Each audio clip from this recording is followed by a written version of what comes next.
Assalamualaikum warahmatullahi wabarakatuh. Hai teman-teman, pada video kali ini saya akan membahas materi mengenai sistem reproduksi manusia. Dan media pembelajaran yang digunakan adalah desain media grafis. Langsung saja, di sini saya menampilkan poster di mana kita dapat mengenal sistem reproduksi pada manusia.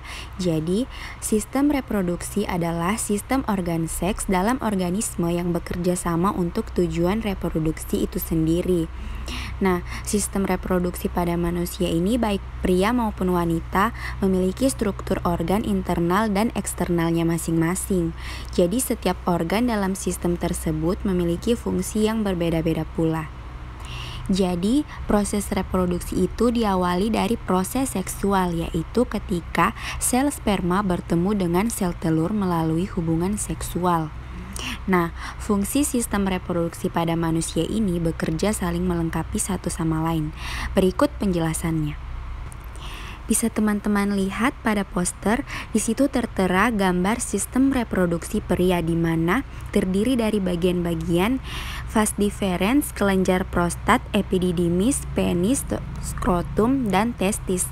Selanjutnya di sampingnya ada gambar sistem reproduksi wanita yang terdiri dari tuba falopi, ovarium, rahim atau uterus, serviks, dan vagina.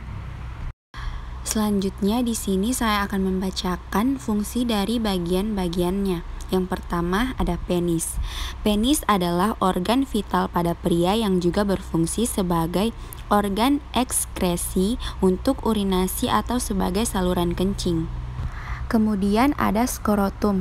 Skrotum berbentuk kantong kulit yang menggantung pada pangkal penis. Kantong kulit ini berfungsi untuk menjaga suhu testis yang sesuai saat memproduksi sperma. Selanjutnya adalah testis. Testis adalah kelamin bagian dalam yang terdapat di dalam skrotum, berfungsi untuk memproduksi sperma dan hormon testosteron. Kemudian ada epididymis. Epididymis adalah saluran yang keluar dari testis dan berfungsi sebagai tempat penyimpanan sperma sementara. Kemudian ada vas deferens. Organ ini merupakan saluran panjang dan tebal mulai dari epididymis hingga ke rongga panggul.